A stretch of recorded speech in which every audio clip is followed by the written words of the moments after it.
As for being governor of Canada, all I say is, I mean, Justin Trudeau has been such a hideous prime minister of Canada. I wouldn't trust him to be governor of anything. I don't know what Trudeau is good for. He's a narcissistic little playboy who has been vastly overpromoted above his competency. And the only person who doesn't seem to realize it is him. Canada really needs to get rid of Trudeau if we want to stop being humiliated. Hey everybody, welcome back to the channel.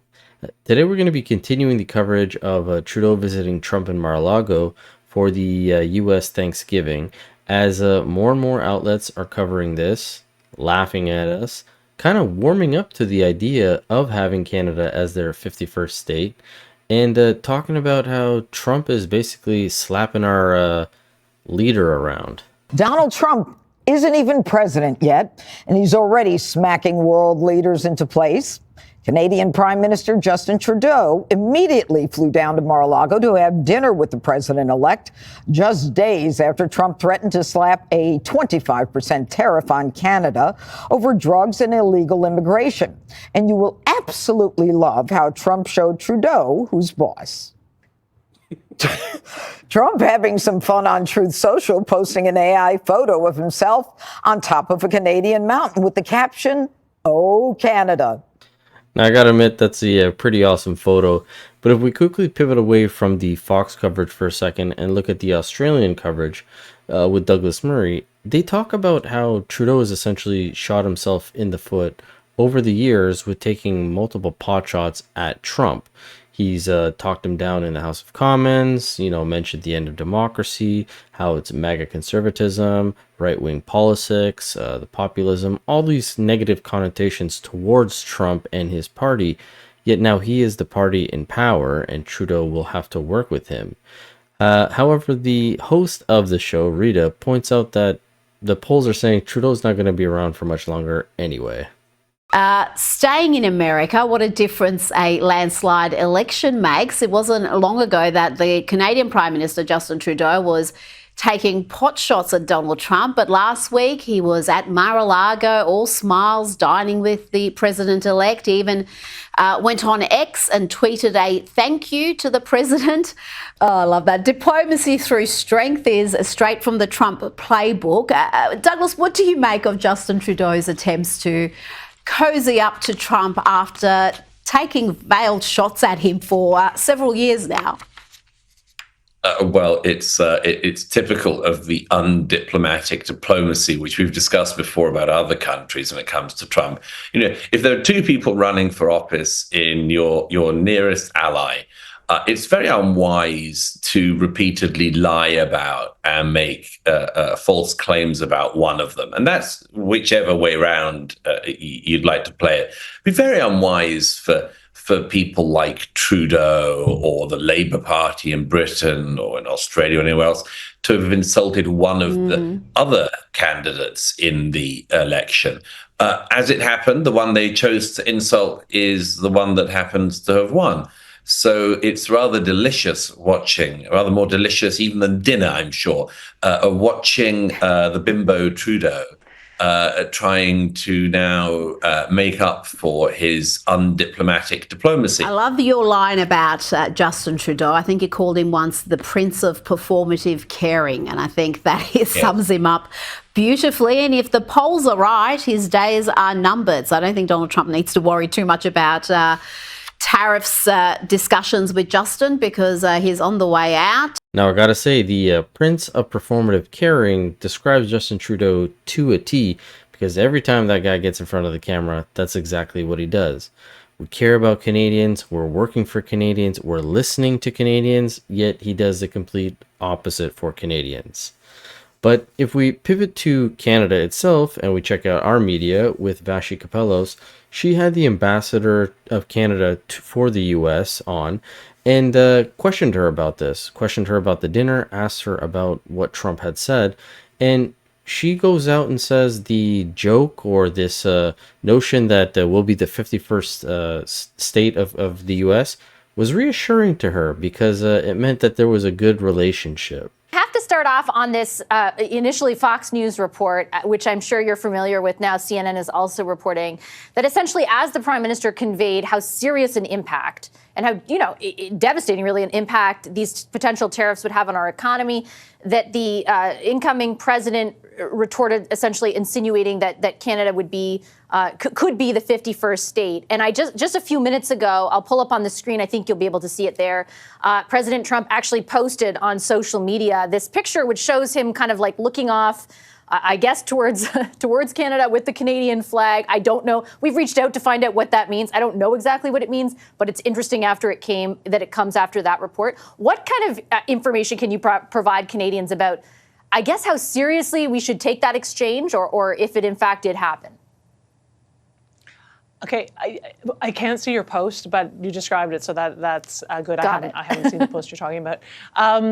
Look, this was a 3-hour dinner that was, and I just want to emphasize that in Mar-a-Lago, in the terrace where people were eating, it was a very celebratory atmosphere. It was the holiday season, right? And so people were dressed up, little kids were running around. It was a really happy, joyous kind of atmosphere. And the president made jokes. Other people at the table made jokes. People were making jokes, which actually I have to say I find to be reassuring.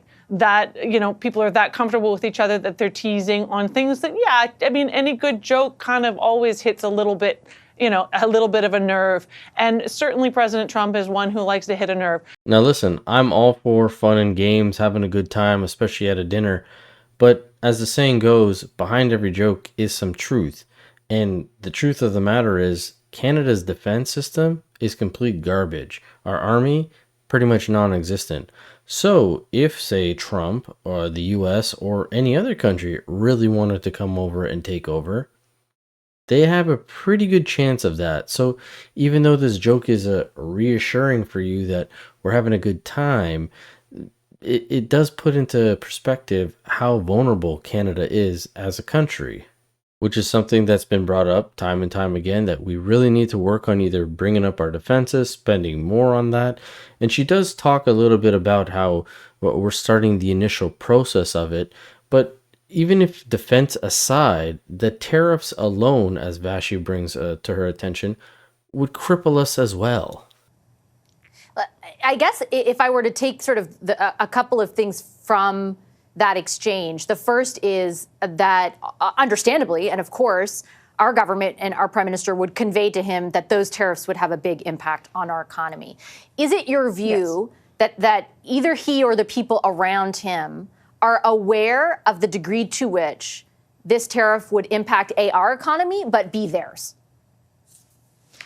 I am fully confident that the people around President Trump understand that a 25% tariff on Canadian products will deeply affect our economy, and that it will also be very difficult for Americans. And if we end up, as we did with the 232 tariffs on steel and aluminum last time he was in office, in a bit of a tariff sort of tit for tat, that is very, very difficult for the United States. I have every confidence that his economic advisors understand that completely. The president also understands that based on the last time that we had this, this tariff situation with him. And I think, though, that we have to remember that he is someone who does believe in tariffs as an economic policy tool. So our task is to demonstrate to him that economic policy tool, whether he believes it's a good thing for the United States vis-a-vis other partners, when it comes to applying it to Canada, it is going to hurt Americans, it is going to cost Americans jobs, and it is going to raise prices across the board in the United States. Now, I know that's not true. You know that's not true. Americans definitely know that that's not true. And even the CBC reported saying that these tariffs would hurt Canada more and not so much the US because our dollar has already been on the decline. Their dollar is very strong. They can come over, get a lot more for their dollar. So there's no real concern in that aspect, at least in my opinion. The main crux is the border, which is something she does talk about. Vashi questions her on this, saying, is this the main issue? She talks a little bit about that, but I want you to listen to what she says towards the end of the clip. So when you highlight border security there, I am curious to know your impression of whether or not that is the sole reason or the main focus of the threat of these tariffs, or whether it also has to do with the economy, more so the trading relationship. Because this reporting that was coming out last night, for example, was flagging the fact that he was very concerned about the trade deficit between our two countries, the U.S. trade deficit, aka we export more to the United States than they import from us. Do you believe, and I guess the reason I'm asking is because that informs what the solution to getting an exemption from these tariffs are, right? Is it just about fixing what happens at the border, which perhaps could be done in a shorter amount of time, or is it about getting rid of a trade imbalance that would take a lot longer than till January 20th? What is your impression of that? So my impression is that right now, the president is really eager to have us talk to his team around border security, around the fentanyl crisis, and around ensuring that we are working to keep what they call their northern border as secure as it can be. That is the sort of mandate, and that is the hook that he has expressed for this potential tariff imposition once he is in office. Does he have views on trade balances? He does. We experienced that in the NAFTA renegotiation. He believes that a balanced trade is better for the United States than a trade imbalance. But there, we are going to have to, take some time to unpack that again with him, as we did before, around what the nature of our bilateral trade is and where those, where the differences come from. And primarily, because a third of what Canada exports to the United States are energy products, when the cost of energy goes up, we find ourselves in a situation of having a trade surplus with the United States. And we need to talk that through with him and his team, because another objective of the incoming U.S. administration is what the president calls energy dominance, which is ensuring that not only is the United States energy secure, but it has the degree and amount of energy necessary to power the AI revolution, to power the technological revolution. So enormous amounts of energy. And they can't get there without us. They just can't. Oh, believe me, they know exactly what they can get from Canada and what we have. Because earlier in the Fox coverage that I was showing you, one of the hosts, Jesse Waters, explained why he's on board with America taking over Canada and making it the 51st, 52nd state of America. And it's all about the energy dominance. I am so supportive of making Trudeau governor. I've never been more excited by anything in my entire life. And let's just be clear, we're not going to make Canada the 51st state. We'll make it 51 and 52. You make Western Canada, that'll be Republican. Eastern Canada, that'll be Democrat. So you keep the electoral balance there. So many reasons to make this a state. I think it has the third largest oil reserves in the world. Oh, a lot. So that makes us an energy behemoth. It's the most well-educated country in the world, because we need a little help in that department. Talk about mining, agriculture, fishing, AI, tech, real estate, Canada, you name it, they got it. We'll never probably lose another Winter Olympics. We'll have all of their skaters and skiers. Wow. I mean, good luck, Sweden. And they share our cultural heritage. They share our language. It's just a no-brainer. Now, I don't know if Canada is going to go along with it, but there's ways to maybe change their opinion. Do you want to end it there? I'll end it there. Yeah, I think it's a good idea. The army's minuscule, but that's fine. We'll pay to protect them as a state. But we're doubling the size of the country, America. Think about it. Thank you, Jesse. Add 2 stars, you're fine. Charlie. Now, clearly, these guys were having a good laugh with what Jesse was saying there, especially the comment about the Winter Olympics. But they all see the value in what Canada can bring. Our mining, our fishing, AI, and even oil sectors are extremely valuable. The only people who don't seem to realize this is Trudeau and the government, because they have yet to really capitalize on this. And as Jesse stated, if the US really wanted to, they could come over and take over, because our army is pretty much non-existent. Now, I don't see the US coming over and taking, doing that. But until we get Pierre into office, it seems like it's going to be a pretty tough few months until our election. But hey, this is just my opinion. Love to hear from you guys. Let me know what you thought about all this in the comment section below. And as always, I will catch you guys on the next one. Thanks so much.